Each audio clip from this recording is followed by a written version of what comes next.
Vamos abrir a palavra do Senhor no livro de Gênesis, no capítulo 3.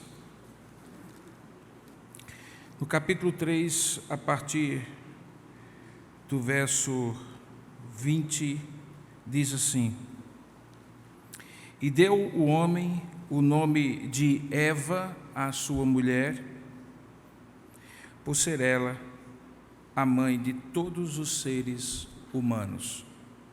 No capítulo 4, a partir do verso 25, diz assim: Tornou Adão a coabitar com a sua mulher, e ela deu à luz um filho, a quem pôs o nome de Sete, porque disse ela: Deus me concedeu outro descendente, em lugar de Abel, que Caim matou.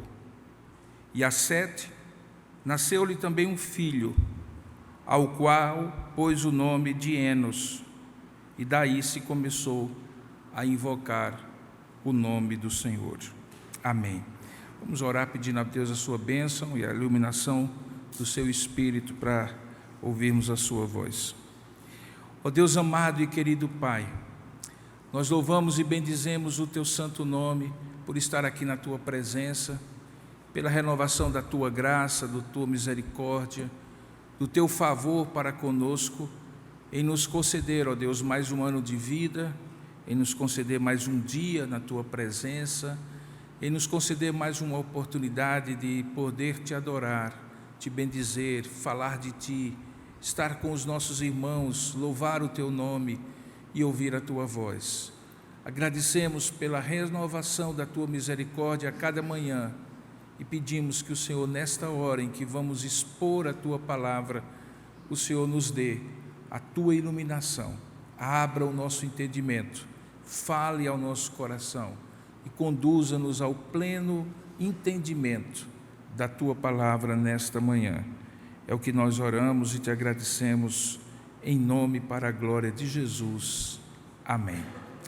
Queridos irmãos, mais uma vez chegamos ao Dia das Mães, e ainda que o motivo maior de estarmos aqui seja o Senhor por si mesmo, porque hoje é o dia dele, em que ele nos convoca a estar na sua presença e adorá-lo, bendizê-lo e lhe oferecer o culto, não há como nós evitarmos, assim que acordamos ou mesmo ao longo da semana, toda aquela avalanche de menções que são feitas a esse dia de modo muito especial. São mensagens nas redes sociais, são coisas que podemos ler na internet, ou simplesmente manifestações pessoais de Feliz Dia das Mães antecipado, ou de lembranças do presente, ou do não esquecimento dessa data, que para o comércio, de um modo geral, é a segunda data mais importante em termos de vendas. Todo esse apelo comercial, todo apelo festivo, tudo aquilo que, de uma forma ou de outra, nos leva a lembrar que hoje também, além de Dia do Senhor, é Dia das Mães, também traz consigo, naturalmente, e mais ainda nos últimos anos, uma reflexão que tem sido continuamente feita sobre o ressignificado ou o repensar sobre o significado da maternidade. Diferentemente de gerações anteriores, em que a maternidade era vista como um sacerdócio, uma vocação, havia aquela ideia de sacralidade no fato de uma mulher dar à luz e criar seus filhos.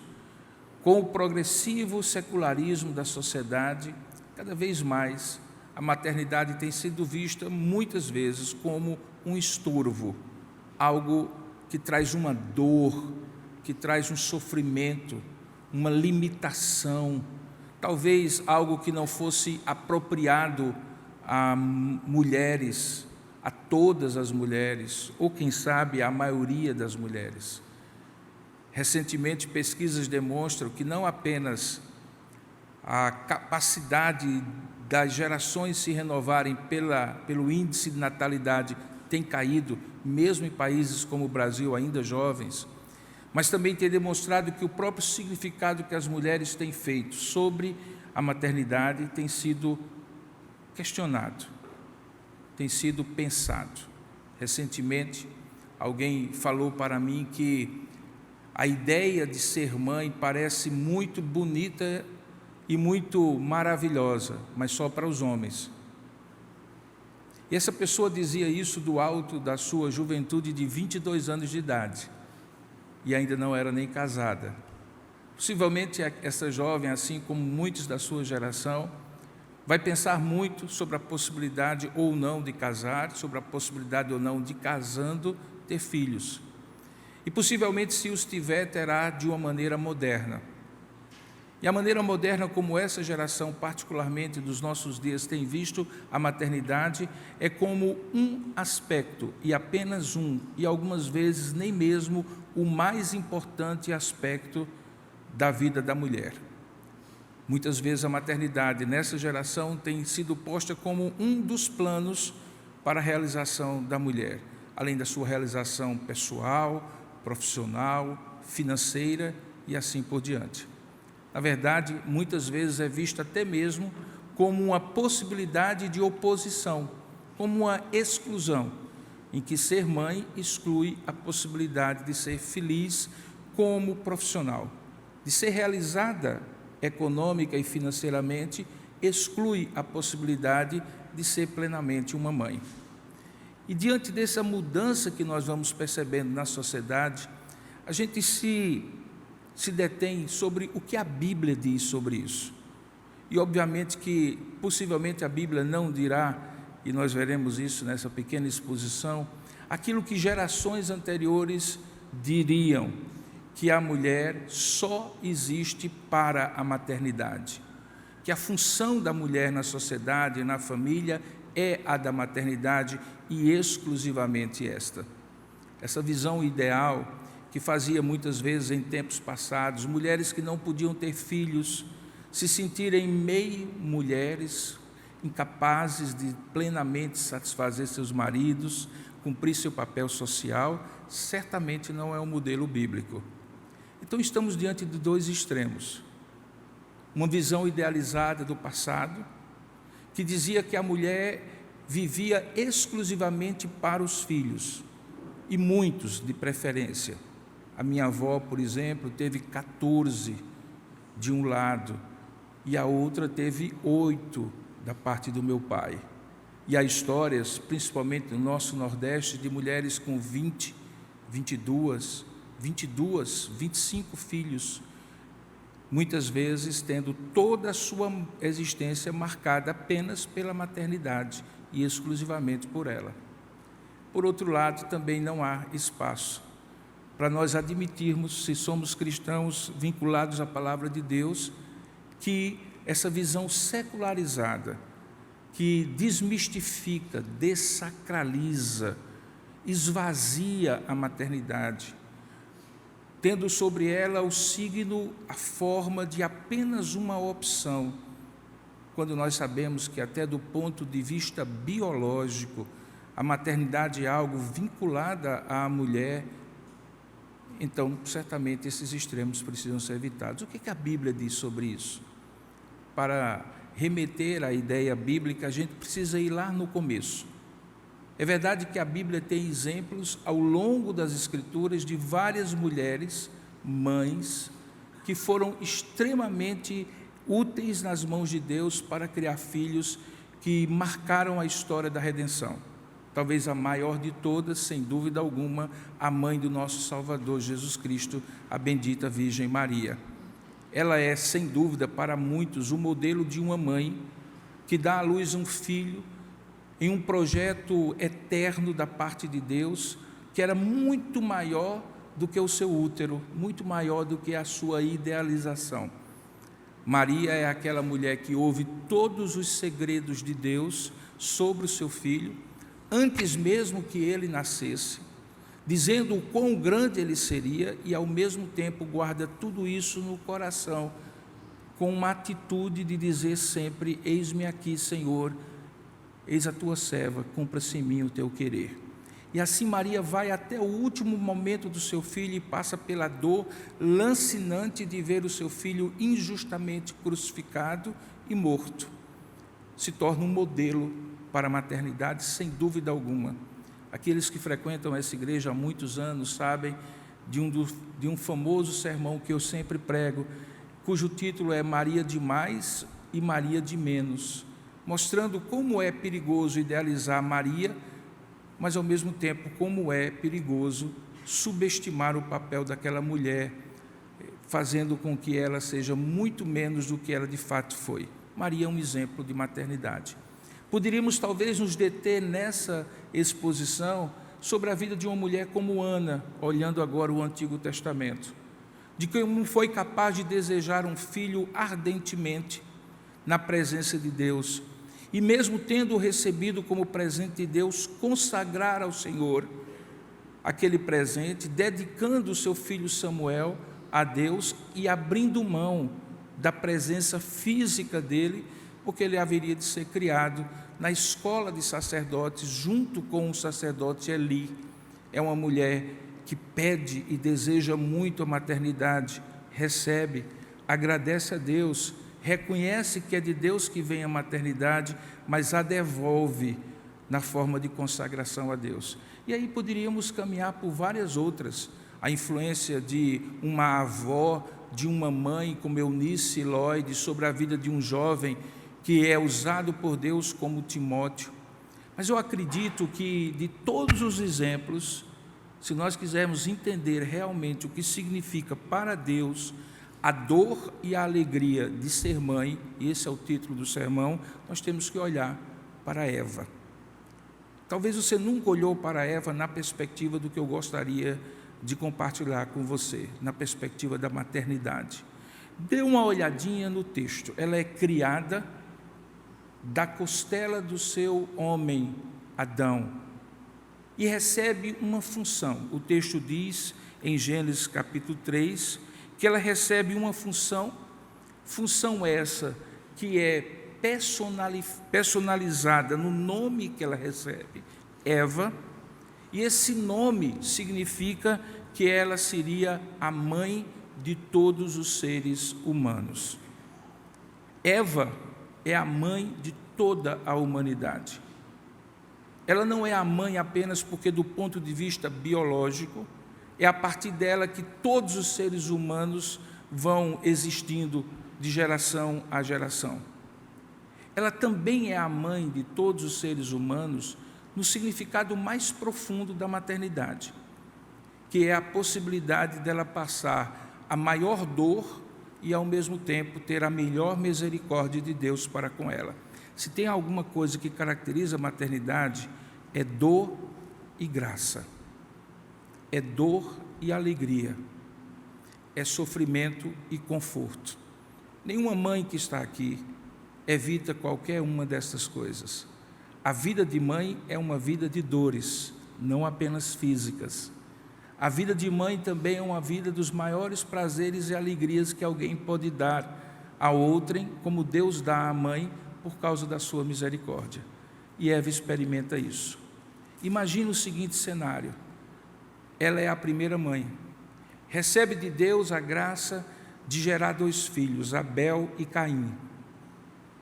Como nós podemos e sabemos ver na palavra de Deus, esses 2 irmãos, logo no capítulo 4, após a queda de Adão e de Eva, entram num conflito motivado pela inveja e pelo ciúme de Caim contra Abel, que faz com que aconteça já aqui no capítulo 4 o primeiro fratricídio, um irmão matando o outro. E Eva contempla isso, Eva vê isso. Se a morte de um filho já seria uma grande tragédia, como de fato é para qualquer mãe, ver um irmão matando o outro para uma mãe que gerou a ambos, talvez seja uma dor que ninguém aqui poderia imaginar, mas é a dor que Eva passa. Mas é uma dor muito mais profunda, por ela compreender, mediante o convencimento de Deus para ela, que de alguma maneira ela deu origem a essa dor.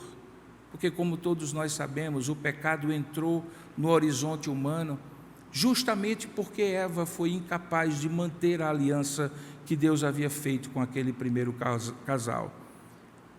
De alguma maneira, parece que todas as dores de culpas, reais ou imaginárias, que as mães sentem no dia a dia, quando algumas coisas acontecem com os filhos e elas se culpam, parece estar de maneira ancestral ligada a essa dor de Eva. Porque provavelmente Eva deve ter imaginado ou pensado consigo mesmo: Caim não teria matado a Abel se não tivesse se tornado um pecador marcado pelo meu pecado. Essa culpa, no entanto, ao mesmo tempo que dilacera o coração de Eva, embora o texto sagrado não nos dê detalhes de como isso aconteceu, é uma dor que é aliviada pela misericórdia de Deus. Se você prestar bem atenção, Deus tem um renovo de misericórdia, ato contínuo ao juízo. Ao mesmo tempo que já aqui no capítulo 3, diz o texto que a mulher recebe da parte de Deus um juízo muito forte. O texto diz que Deus se dirige à mulher, dizendo que a partir dali o seu desejo seria submisso ou subordinado ao desejo do seu marido. Veja o verso 16: multiplicarei sobremodo os sofrimentos da tua gravidez, em meio de dores dará à luz filhos, e o teu desejo será em função ou para o teu marido, e ele te governará. Ao mesmo tempo que fica claro isso, da dor do seu próprio pecado, você olha Deus renovando a misericórdia dele, quando já aqui no versículo 25 que nós lemos, do capítulo 4, Deus diz assim: tornou Adão a coabitar com sua mulher, que era Eva, e ela deu à luz agora um filho. E lhe pôs o nome de Sete, porque disse ela, e esta era a concepção de Eva, aquilo que ela projetava sobre a vida de Sete. Disse ela: Deus me concedeu outro descendente em lugar de Abel, que Caim matou. Como nós sabemos, nenhum filho substitui outro. E provavelmente o que Eva estava dizendo não era que Sete substituiria Abel morto por Caim, mas que Deus havia agora renovado sobre ela, lhe dando a misericórdia de gerar mais um filho, que do ponto de vista da renovação da promessa de Deus para ela, seria o fio condutor pelo qual a graça de Deus se manifestaria. E por que nós interpretamos assim? Porque no verso seguinte diz que a Sete, propositadamente Moisés registra, nasceu-lhe também um filho, o neto de Eva, e ele pôs o nome de Enos. E olha ali o registro da graça de Deus na última frase: a partir dali se começou a invocar o nome do Senhor. Fica claro, portanto, que não houve uma substituição de pessoas. Sete não substitui no coração de Eva o amor que ela tinha por Abel, morto por Caim. Porque todos nós sabemos que um filho não substitui outro, cada um é tão singular, que recebe de um pai, principalmente da mãe, um amor que é muito peculiar. Mas fica muito claro aqui que o que Deus está dizendo é que a partir de Sete, que dá origem a Enos, neto desta mulher amargurada pelo pecado de um filho que mata o outro, Deus renova a sua linha condutora de graça e traz através de Enos a invocação do nome do Senhor, um povo piedoso que busca a Deus a partir de então. Vemos então aqui logo no início essas duas realidades: a dor de Eva, o sofrimento de Eva, não apenas físico, pela multiplicação de sua gravidez, mas emocional, por ver a tragédia de um filho matando o outro. Mas vemos, quase que simultaneamente, Deus jogando sobre Eva graça, e nessa graça Ele coloca a possibilidade de um renovo da sua misericórdia, de um renovo da sua graça, e esse renovo vem na pessoa de um filho, de um novo filho, que não substitui o morto, mas renova a graça de Deus, e fica muito evidente pela vida do seu neto, que é a partir do qual o nome do Senhor é invocado. Se você pegar esta ideia de sofrimento e dor da maternidade e, ao mesmo tempo, graça e renovação da misericórdia de Deus, e traçar uma linha reta, você vai encontrar várias mulheres que experimentam exatamente isso. Por escolha divina, quando Deus resolve contar a história da redenção, há um padrão que você já deve ter observado, que é o padrão da esterilidade, que é redimida por Deus com a sua graça. Várias mulheres de Deus são descritas na história sagrada como mulheres estéreis. E essas mulheres que eram estéreis recebem a graça pela intervenção divina da maternidade. Novamente nós encontramos aqui esse paradoxo: mulheres que sofrem, e sofrem como só mulheres sofrem, antes mesmo de serem mães, e sofrem algumas delas, inclusive depois de se tornarem mães, mas também, ao mesmo tempo, recebem a graça, a alegria e a renovação da misericórdia por meio da maternidade que Deus dá a cada uma delas. O que isso tudo nos ensina nos dias de hoje, irmãos? Nos ensina que a maternidade é talvez a oportunidade mais singular que vocês, mulheres, têm de experimentar a graça de Deus de maneira única, como nenhum outro homem poderia experimentar. A graça de Deus é uma só.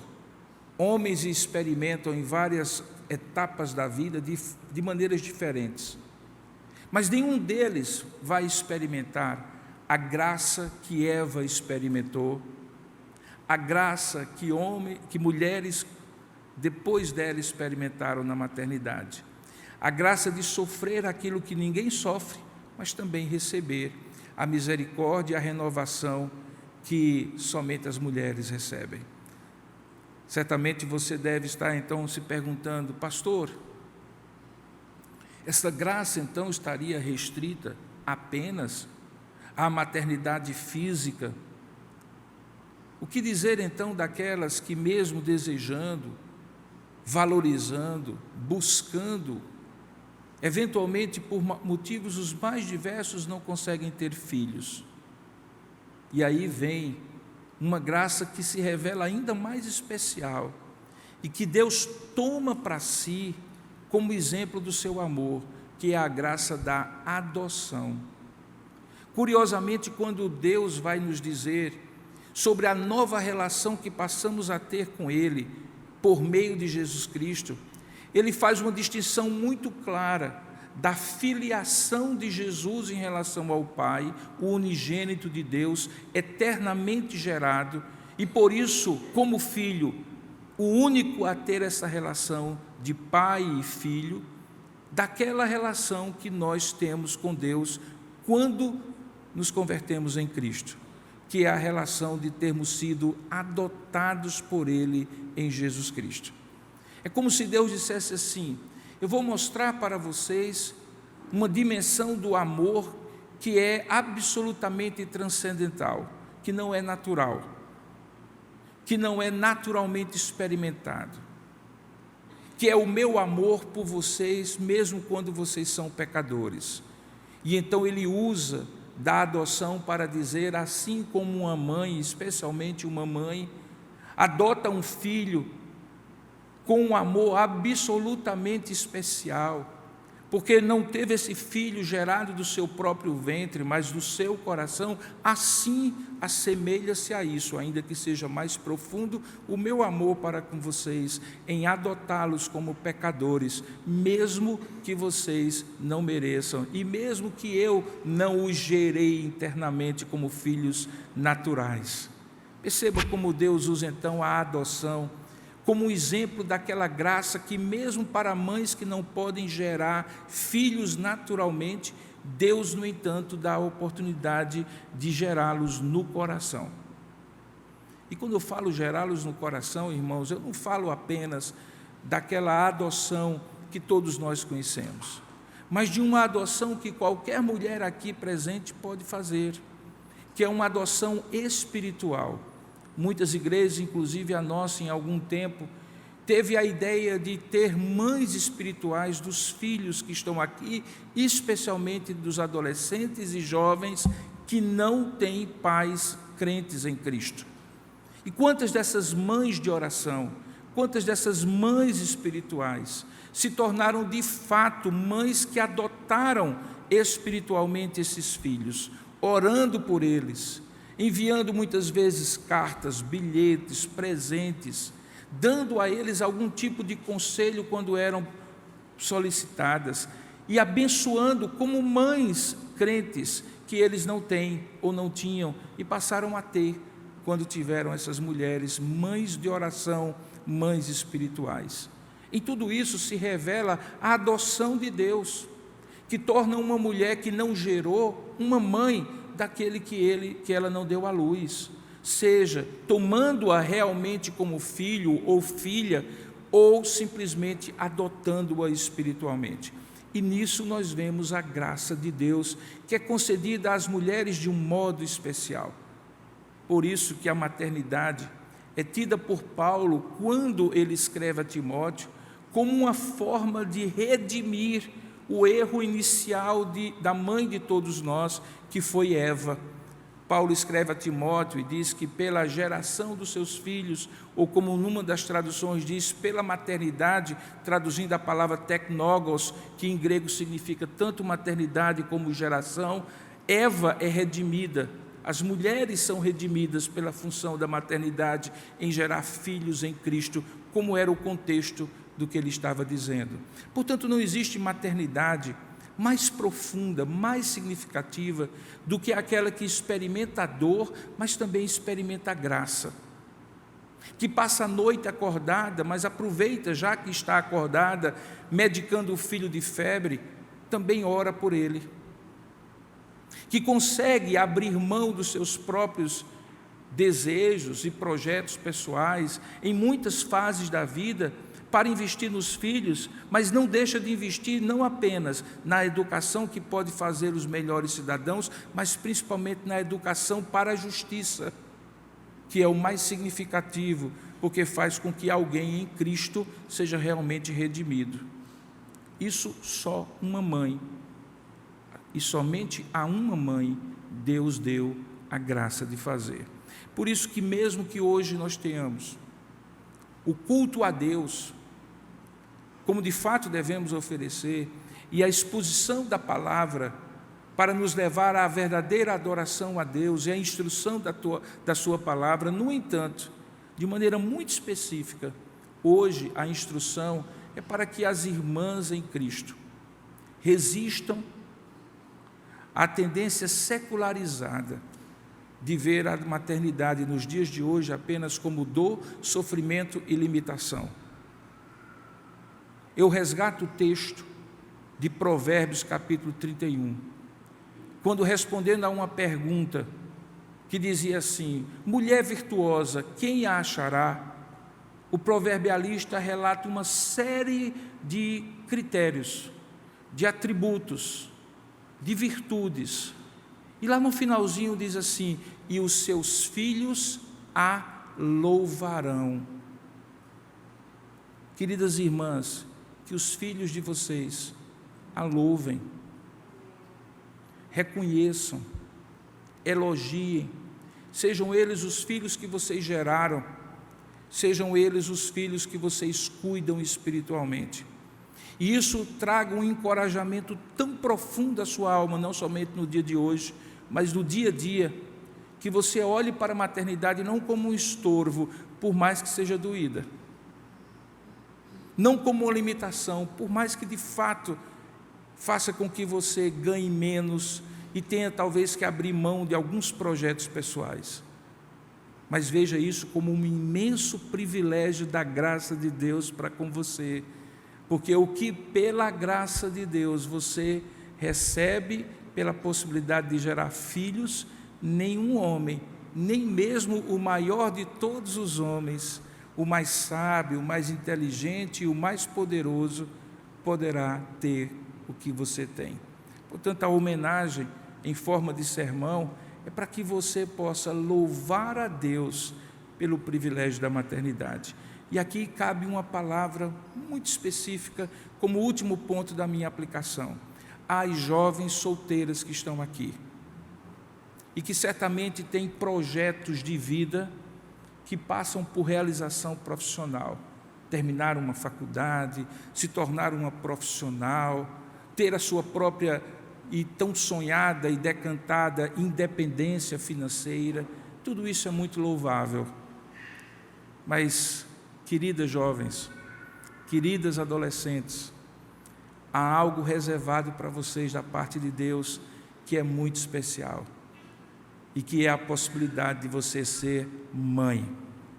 E se você perguntar à sua mãe ou a alguma mãe ao seu redor se ela abriria mão de você para ter a realização profissional que supostamente ela gostaria de ter e que você deseja, certamente você vai ouvir dela: jamais, porque uma mãe não abre mão de um filho ou de uma filha por nenhum projeto de vida, quando ela experimenta a dor e a alegria de ser mãe. Portanto, o meu desejo é que você, jovem desta geração, olhe para a maternidade com uma abertura de alma, dizendo assim: eis aqui, Senhor, a tua serva, cumpra-se em mim a tua vontade. Se serão poucos ou muitos filhos, não importa, Deus já os tem para você. É Deus quem abre a madre, é Deus quem dá o privilégio da maternidade. E apesar de ter dito que era finalmente, eu tenho um outro finalmente depois do finalmente, que é o finalmente àqueles que talvez hoje, ou aquelas que talvez hoje perdem fisicamente a possibilidade de abraçar um filho que já partiu, ou abraçar uma mãe que já partiu. Eu costumo dizer que a melhor saudade é a saudade que enaltece as virtudes. Na verdade, saudade é sempre saudade de coisa boa, porque saudade de coisa ruim a gente não tem.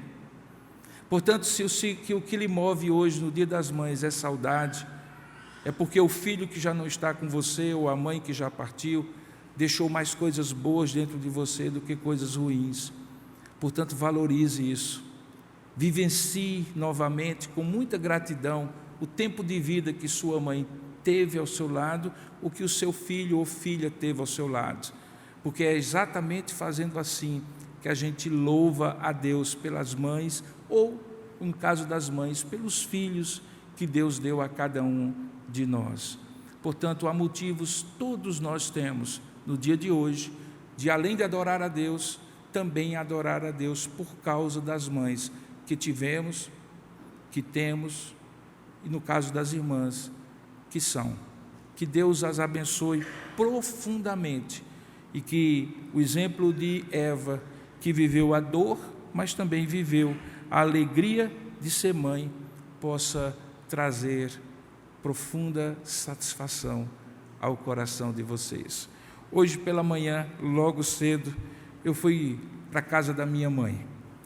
E embora estivesse com a minha esposa, que nesse final de semana está aqui em João Pessoa, eu queria comer cuscuz com ovo, feito pela minha mãe. Porque o cuscuz com ovo feito pela mãe é inigualável, desculpa as esposas que estão aqui. E aí eu cheguei e vi aquela figurinha que vocês conhecem, Dona Mavete, que tinha acabado de acordar. E pela primeira vez, escuta o que eu estou lhe dizendo, pela primeira vez em 57 anos, ela deixou que eu assumisse o fogão. E pela primeira vez em 57 anos, ela deixou que eu fritasse os ovos para colocar no cuscuz.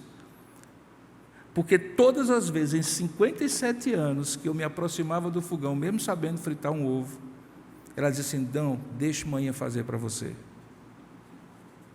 E esse não deixe manhã fazer para você significava tudo para mim.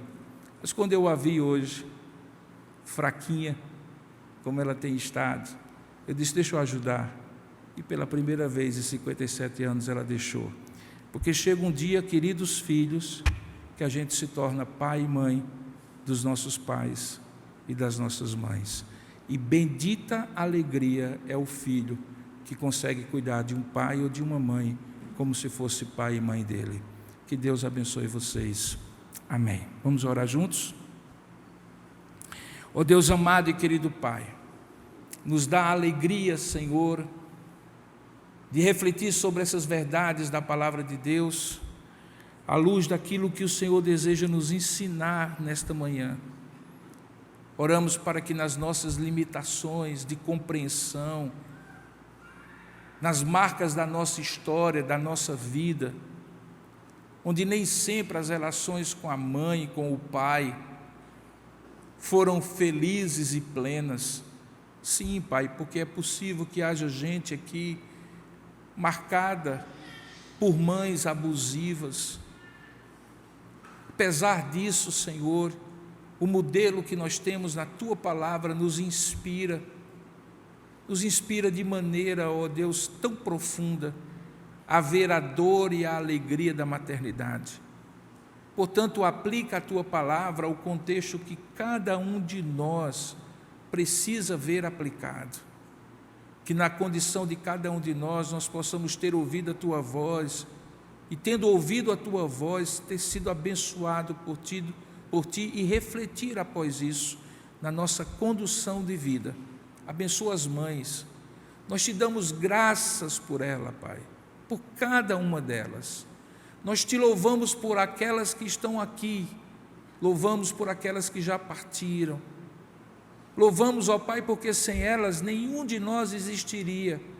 Louvamos por aquelas que nós conhecemos pessoalmente. Louvamos por aquelas que nós nem mesmo conhecemos.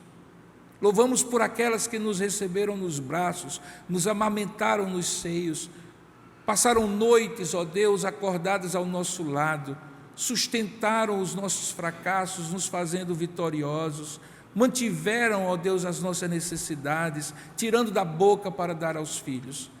Nós louvamos a Ti pelas nossas mães, ó Pai, agradecemos, Senhor, porque elas têm sido bênção na nossa vida muitas vezes, e mesmo quando nas suas limitações, marcadas por suas próprias dores, elas não conseguem ser instrumentos de bênção, o Senhor nos dá o alívio e o conforto apesar disto.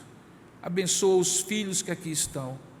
Ó Pai, honrar pai e mãe é mandamento por promessa.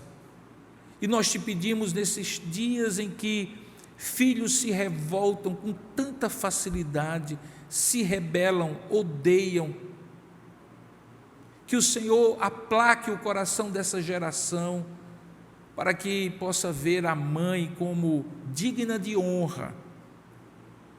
Ó Deus, dá alegria a mulheres que estão aqui, mães, de ver seus filhos caminhando nos Teus caminhos.